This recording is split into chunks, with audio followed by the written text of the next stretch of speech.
Welcome to Cracks and Crevices from Funny Tank, where we look at the spaces in between life and find interesting things to talk about and observe. Well,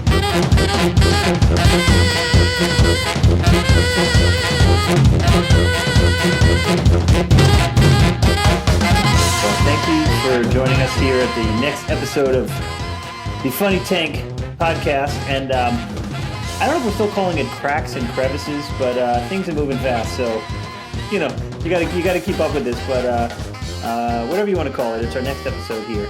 I was just making note of the fact that I don't know if you did this same thing, but over the course of this past year, especially at the start of the shutdown, the pandemic, the whole thing, I found myself going into the CVS, the Walgreens.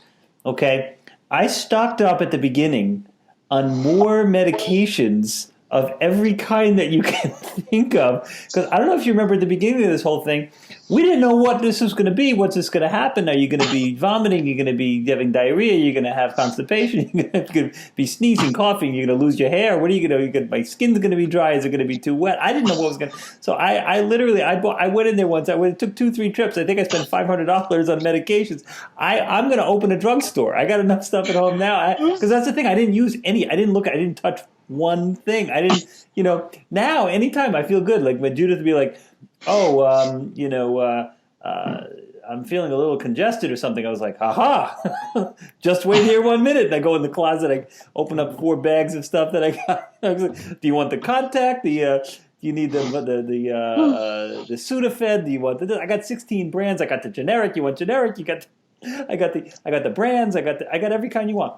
I think they're gonna have to come in and license my apartment. I think I'm gonna be in trouble for running an unlicensed pharmacy out of Riverside Boulevard. So the thing is, though, I realized a few things in the process. That first of all, there's a lot of stuff. There's a lot of choices. There's a lot of drugs, a lot of vitamins. By the way, if you're reading articles and you're studying things, like all of a sudden we've all become, PhD researchers on health and medicine. We're looking it up. I go down, I meet up with my sister. She's telling me, yes, in the vitamin C, D, and the zinc, and I'm taking the, I don't know about you, but I'm taking the xylosols and the zinc and zags. And I'm like, really? Where'd you hear about that? So I've been reading and researching articles. I got the whole thing down.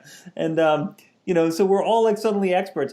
But it just dawned on me like a few different things. First of all, why the professional class of people in the healthcare world, whatever it is, there's just been this assumption that everybody else is pretty much just dumb as wood.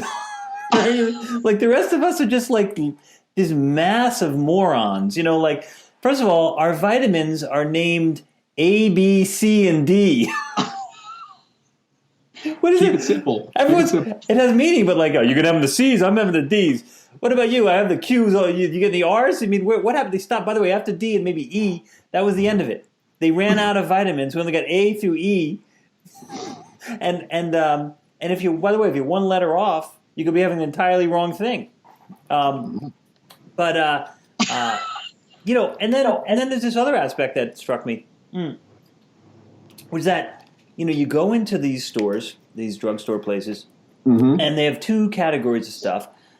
Things that you typically used to be able to, or sometimes can still buy just all on your lonesome. You go in there, you find it on the shelf, you can take it off. I got one, you could buy it and head right out of the store. No one will chase you out. No one will arrest you. You don't need a special license, a subscription, prescription, conscription just to buy that thing.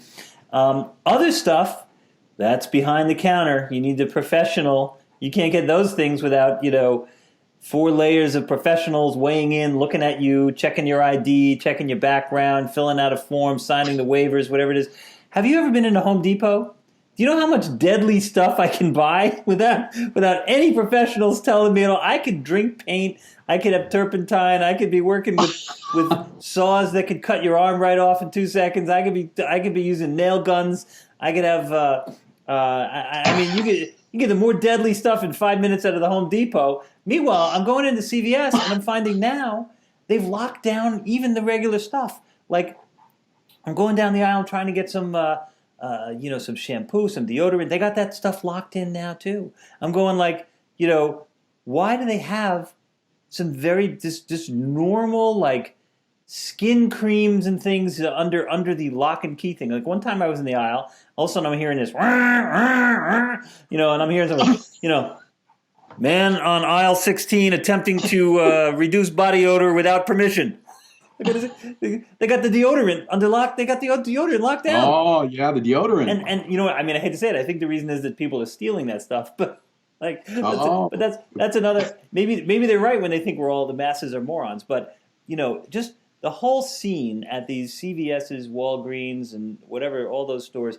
It's really kind of a crazy scene, And I realize something now too. They have at those stores. They have everything you could possibly need. You could wake up one morning and go, I think I need a magnetic light that dispenses Post-it notes. And you walk over there, they got it, And then I also realized that if they don't have it at the CVS or Walgreens or whatever, then I probably didn't need it anyway. If there's something I thought I needed and I go there and they don't have it, I guess I really didn't need that, It's that's another way to look at it, right? No, like you don't really know what you need. In fact, that's another way that I use those stores. Sometimes I'm walking by one of them, and I'm going, I don't know if I need anything, but I go in there. 20 minutes later, I'm coming out with 2 bags. I'm like, I guess I did need a few things. I didn't have any toothpaste. I forgot I needed the shampoo. I didn't have that. And by the way, these days you're buying like all kinds of, what do they call that? Disinfectants and hand sanitizing things, whatever it is. And those. By the way, those things are kind of dangerous. You could kind of hurt yourself if you drink the hand sanitizer or anything like that. But they got them up at the front, right on the stack. You can walk right out with those things. No lockdown on that. But if you want to get some, I don't know what you get. Baby powder for your, baby powder or something. Baby powder. Forget, the baby powder. That's a whole. Oh, that's actually very toxic. That's been a whole thing. They that was a new. I don't know if you're bringing that up. No, I didn't know. I was thinking that was a. Not risky area. We grew up literally bathing in talcum powder. It was like your mom. You'd be a kid. You'd be like, "Mom, I fell out of the tree. This thing hurts." She'd come over. Here, put some powder on that. Here, rub that in. That'll feel good. Let me know later if you're breathing too much of it in. I don't know. We lived with that stuff, but yeah, it's and the observation I had is that at these stores is just that you go in there. And there's just such a wide range of people, You got the aisle with like the really advanced hair coloring, nail things, whatever it is. And you got these like fancy ladies, I'll use the term, they're working on doing a little nail color thing. They're going to do a hairstyle, whatever it is. And then this old lady with a walker is coming by, trying to get past that aisle to get down to where she's got she's got to get online and wait for her, her arthritis medicine, whatever. All, it's like it's just the strangest mix of people all come together, And then a bunch of teenagers come in. They swarm around the refrigerator, the chips, snacks aisle, ice cream, whatever. Right. They're getting the beef jerkies and the. And that's something. So as I said, it appeals to everybody. But and they still call it a pharmacy. I know. I don't know why the pharmacy is definitely part of it. That's right. But anyway, I have so meanwhile I'm unloading a lot of drugs. If you need anything, I got the supply. You need some lip cream, hand balm, nose things, breathing strips, whatever it is, I got it. I go into Walgreens for almost like a different experience, but it's a whole different subject. Oh well, I can only guess what that would be, but that's all part of the same different mix of people going in there. In fact, that just reminds me, I go late at night, actually. I go late at night. It's one of the places that stays open late, which is nice. Very late, 24 hours is pretty late. Oh, that's great, yeah. In my area, and I got to tell you, you just reminded me like something funny that happens. First of all, the worst part of my day, week, whatever, is when my wife comes up to me and said, I really need, and then she named some feminine product that. What that means is that's not a question. That's an order. That's a you're heading out. Okay, I don't care if it's 12:15 in the morning. I need X, and I'm heading over there. And then you're in there, and here's the thing. I'm looking at the thing. I don't know this. I don't know that. And you're embarrassing. Like, is this? Did she need the pink one, the red one? Is it the big box? Does she need the small box? She need this kind, that kind. Whatever. I just every time, like half the time, 50% of the time, I come home with the wrong product. It was the wrong brand. It was the wrong type. I would need that earlier, later in the month. I don't know what it is. It's I get the wrong thing, and then But the other part that's funny when you're there when the actual pharmacy stuff is open, I find there's a whole funny dynamic of people. You look at all these people around you, and of course everyone's going, "Oh, what's wrong with that guy? What happened to her?" I see. Like I wonder what kind of drugs they're getting. And then when they get up to the counter, the worst thing that happened is that the person is like. Yells out your order. So you see the person lean over the counter. I'm gonna get that. And then they go, Exactly. I got those brain leakage pills. I got the Ritalin with the over easy on the. I got a suicidal one over here. Get the extra bottle of the. We got the. That's half of what they got back there. I think you might be right, and I'm happy to say that I don't even know the names of those things. I don't know. Maybe that's what you're talking about when you say you're going in there. But anyway, so that's my my drugstore pharmacist bit. And my experience, going into the pharmacy and Walgreens and CVS, it's sort of like these dueling brands. Sometimes I feel more loyal to Walgreens. Then other times I'm like, no, I'm a CVS man.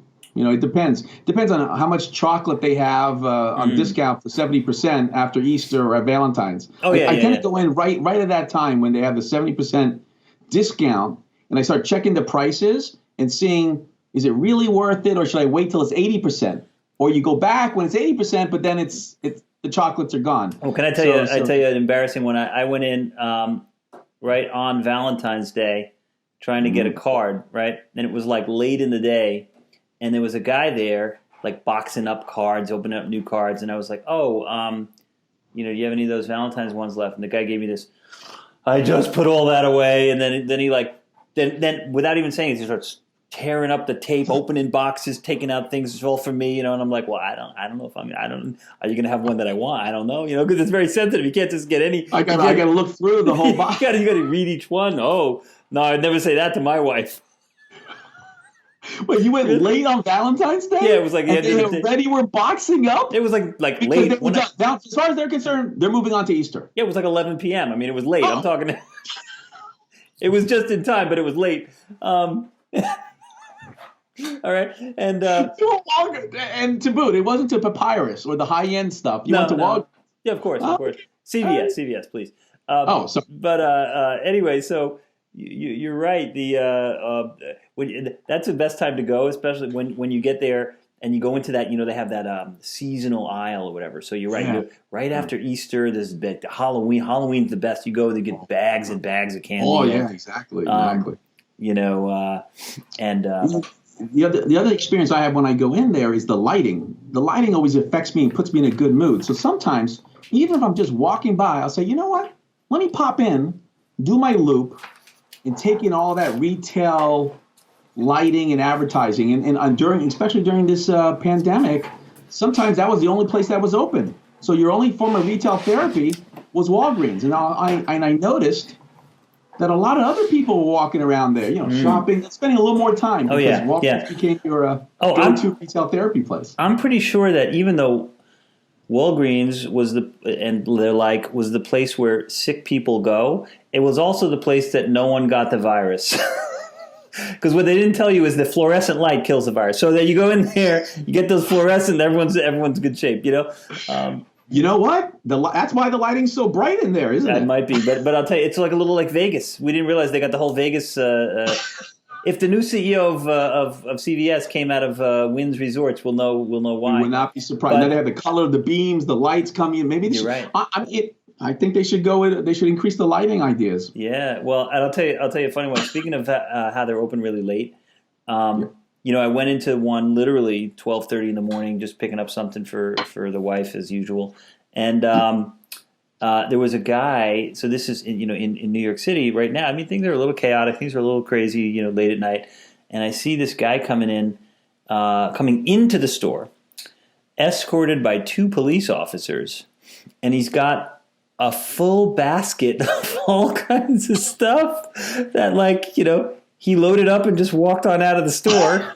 The whole basket. And they brought it was like a full basket. It had like a baguette in there. He had like the toothbrush. He had I'm sure what other drugs. the whole thing. And he was real pissed off. The fact that he had to return it. Right, no, they had to return it. It was his right. It was his right to take it out, actually. Yeah.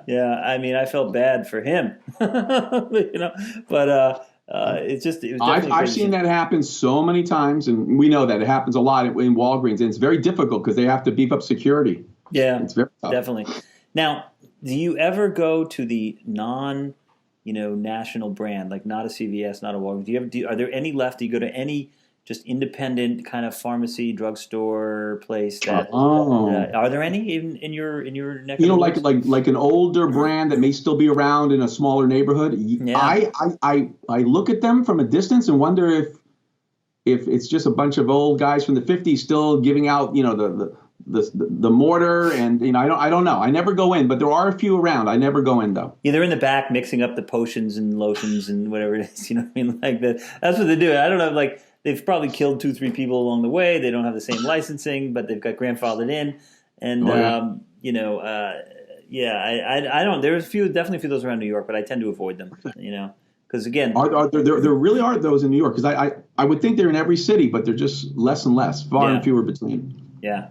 So that's a good. But I love those iconic brands, by the way. When you look at them, I never gone in, but they look like classic because they all have the same signage from the 40s and 50s. Oh, they have the neon, like the classic neon sign, pharmacy up at the front. There's something about us in pharmacies. Why do we like pharmacies? We're holding on to these vestiges from the 50s still, and they're still in business. What other business is still around from the 50s except for the pharmacies? Well, the barbers, the same barber guys that we go to. Same barbers around. You're right. The barbers are still around. They haven't changed much. Yeah. Not a lot of those other businesses, but...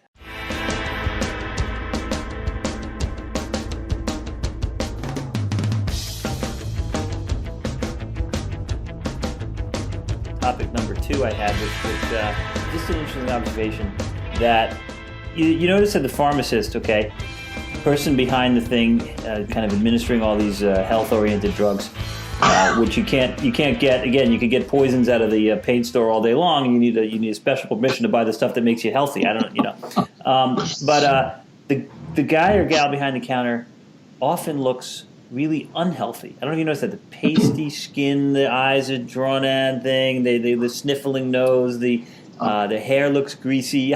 Like the people working in the back of the counter in those places don't look healthy, and that just reminded me like that's a theme. Like I just jotted down a few things. My general care doctor is fat as hell and smokes, and he's telling me how I'm supposed to eat right, be healthy, get the thing, don't smoke, whatever. And that's a theme. Like, I got all kinds of things. My dermatologist has bad skin and goes to the tanning parlor. My barber is bald. What is that? Don't you want a barber with a nice, thick, rich head of hair? I got a barber. He's got no hair. That's where you got to draw the line. It is. I got all kinds of things like that. The guy who's I hire as a professional driver is the most dangerous driver and doesn't know. You ever been in a taxi or a limo? Limmy, give me the limmy. The taxi drivers are the worst. Those are the guys that are the professionals. You pay them. They don't know where they're going, and they're the most dangerous drivers in the world. This is a theme. I went to a library. I was in the library one time, like in the past year, whatever, my kids. Worst grammar I ever heard. From the person probably never read a book. They're over there at the library working at the desk. I don't know if you've experienced that at all, but there's sort of this thing about professionals in a certain category that are supposed to be guiding everybody else on what they do, but they're the ones that are really not so good at that, whatever that is. Like I had an out of shape, trainer at the gym one time. The guy was he was winded after walking up to the second floor of the thing. He tell me, get on the exercise bike. No, you get on. I think you need it more than I do. No, you get on. You get on. That's. And he was like, once we walked up the stairs, I was like, was that the workout? For him, it was. It looked like it was for you. Well, it was not, and the whole field of therapy is a whole different can of. Oh, that's how many people you go into. They're taking care of you. You go to the Why therapy. are they there? Yeah, exactly. You go. Again, I think we've talked about this one before. But when people that go into the therapy or what's another word for those therapists? Is it Shrinks? maybe that? Yeah, maybe. Huh?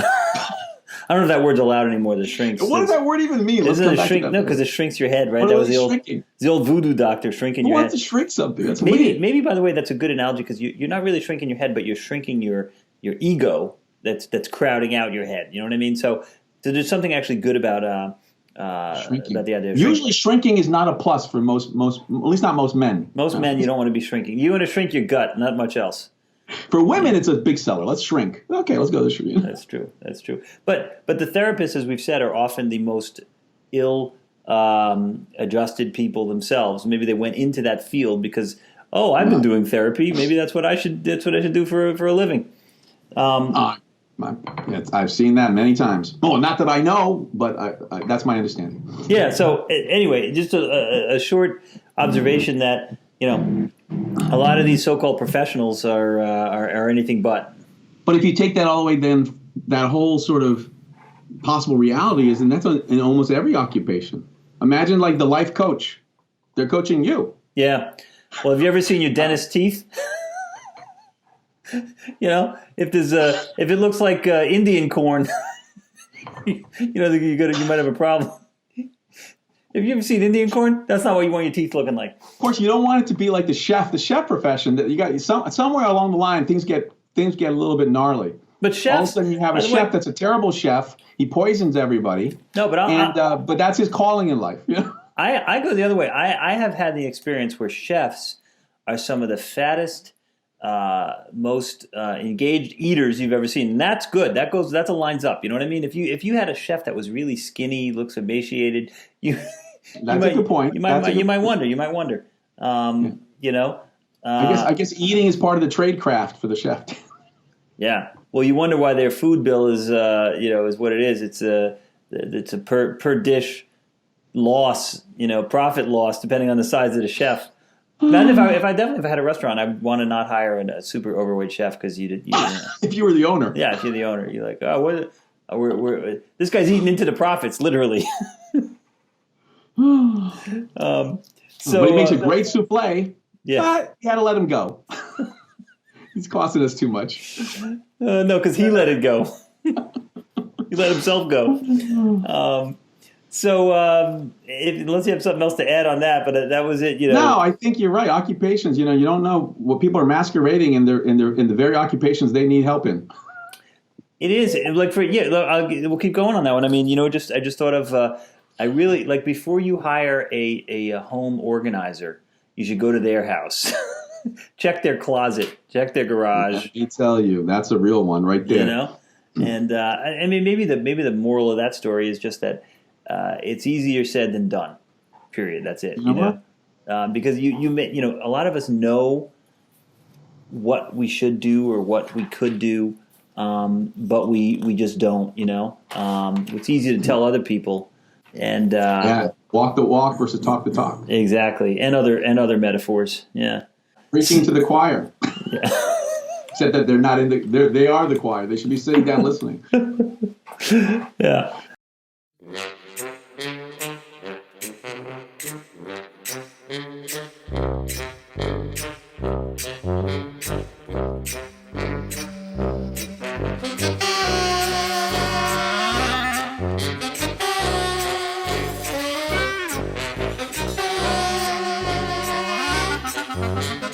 So this segment on Funny Power, it's kind of our recurring effort to share anecdotes from the front line, so to speak, of delivering and channeling funny power, right? And what that is, as we say, is trying to engage in your everyday life in experiences where you see opportunities, or you could see opportunities to channel the humor that's kind of exists in the moment for all kinds of benefits. And I had one anecdote that I can share about last couple of weeks. So I went to a car wash, and after the winter, my white SUV was pretty much brown, gray, black. I mean, it was completely mud covered. You know, I'm driving up in the country a bunch. I mean, it's snow, it's slush, whatever. I mean, this thing is covered. So I bring my car, I drop it off on the line, right? Some guys in front of me on the line, and it's one of those places where you drop your car and then you walk in, and you walk down you can see your car going through while you're walking through the inside, and they're trying to sell you, you know. By the way, is anyone stopping by that stuff? They're selling you things on the way. They're selling you stuff. They get the air freshener stuff. They got the new car mats. You know what I mean? Like, have you ever seen anyone buy anything in there? Like I've gone through that 100 times, 1,000 times. I've never seen one person go like, "Oh yes, I was thinking of getting this this fuzzy chicken to hang from my dashboard or whatever." But so anyway, I'm going through, and all of a sudden, you know, I'm waiting at the register behind this other guy to pay for my car wash, and all of a sudden, I see the guy going like this. Oh, jeez, shit, and he goes, "Oh, I left my wallet in the car going through the car wash," and they were like, "Oh, okay, you can just grab it on the end." He looked a little annoyed with himself, whatever. And this was like 8:00 in the morning. On a work day, everyone's a little just kind of getting started. No one's really talkative and whatnot. So I was standing next to this guy, and also, so I don't know where it came from, but I suddenly said to the guy, "Well, just be careful they don't get you for the money laundering." Exactly. And that could have either been like the dumbest comment anyone ever said or whatever, but that just literally struck the right chord, and the guy he went from being kind of pissed at himself for like leaving his wallet in the car to just cracking up, you know, and he was enjoying it, and I was like, all right, that was a minor one. So that's good. So that started off my day and his day on a good note, and then we walked outside. I walked outside and I'm waiting for my car, and there's a woman whose car was waiting. She was waiting there as well, and my car comes out, and all of a sudden I see it, and the car is gleaming. Right, it's like I haven't seen it that beautiful in a long time. So I looked at it and I go, "What?" He goes, "I forgot that I had a white car." You know, whatever. It's just like I was shocked. I was acting shocked, and that really totally just destroyed that woman. Whatever. And then and she started. This is one of the downsides of Funny Power. She starts talking to me that. I'm hearing stories about the cars, the winter, the weather, the things, the colors, the thing. You know, and I'm going like, "Look, lady, it was just a 2-minute joke." No, I'm kidding. But anyway, it was just that was my ending. Lady. It's like, okay, I did a joke, all right, that's enough. No, but no, it was very nice. And then the point was that we had those were two different 1 to 2 minute interactions that were fun for me. It brought some kind of humor to the situation, cracked up a couple of people. I would bet they went about the rest of their morning or part of their morning with a more of a smile or remembering that, or maybe they went home and told someone else the story. Yeah, this guy was standing next to me. He was shocked that the color of his car came out. He forgot that he had a white car. The other guy was like, "Yeah, I laundered money this morning." What? Yeah. You know. So anyway, that was just the example of nothing. No super benefit, but just created some humor in a moment where it existed. Right, all I had to do was observe it. I just channeled it, and I saw something, and I just spoke to. It gave me an opportunity to interact with a couple of strangers, talk to them, and added some lightness to the morning. So that's just an example of how Funny Power works. And it's amazing because it really impacted them not only at that moment, but probably it made their day a little more levity, a little bit more relaxing. At least for those few minutes, they were they're just relaxed, and they went off with a whole different, maybe possible mood, even a mood change. And we have no idea. It would be really interesting to follow through. Exactly. Imagine if you could follow that through. And that was one of the ideas with the whole website idea, whatever it is. But if that person could track or kind of record or talk about, hey, well, how did that affect them later? If they could write down something they said to someone else, that gave them some boost of energy to go and say something funny to someone else later in the day, kind of pass it on. You just you don't know. You spark humor in people. That it's awesome. Oh, totally. And it keeps paying dividends. I mean, not to use the business term, but it's like that person can be thinking about that again and again. Sometimes I will think about something funny days after, and I chuckle again in the shower. It's just the way it is. Yeah, yeah. So that's another anecdote from the front lines of Funny Power. Keeps on giving. The impact of words on people is incredible. So you just spoke to people.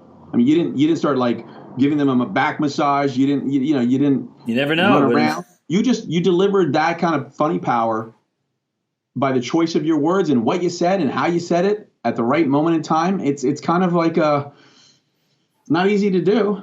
for a lot of people. You're right. It's not easy, but I think it's it gets easier, like anything. If like to me, it comes naturally. But even though it does, I still get that little sense of like, should I say something? It's so easy to just not say anything because you just don't know how someone might react. You have to be prepared for a bad reaction. Sometimes funny power can cause a little sour response if you're not careful. If you don't do it right. So there's some risk, but I feel like it's a calculated risk. There's much more upside than downside. And I suspect, again, if you tune into it, you'll see more opportunities for this kind of thing. It's just happening all the time. Even if it's just talking to your friend or your sibling on the phone or at dinner or something. You know what I mean? Like the stuff will come up where an opportunity to inject something funny. It's funny. I wonder if it's good with people you know. It's even better with people you don't know. I find part of it is about the icebreaker aspect to it, which is really a powerful part of it. As you analyze it here, you're talking about the risk. You have to take some risk in life to kind of put yourself out there and knowing when to do it and tuning in, like you said, tuning in. That's a whole different experience. How you do all that, that's part of the whole thing. Yeah. Amazing. So, well, that was a good couple of stories on Funny Power, and hope to hear more about them. Yep. Well, we'll have to go out and create some more, or just try to remember other ones. That's the thing is, like, unless you write them down or talk about them, or whatever, it's hard to remember these things week to week. So that's why, I think the goal here is to really kind of create a database, a book. Just jot down a lot of these stories so we can refer back to them and share them with other people. Just don't forget to keep your eyes and ears open, especially your nose, because you never know when you're going to smell something funny. That's good. That's the usual ending. Sayonara. Sayonara.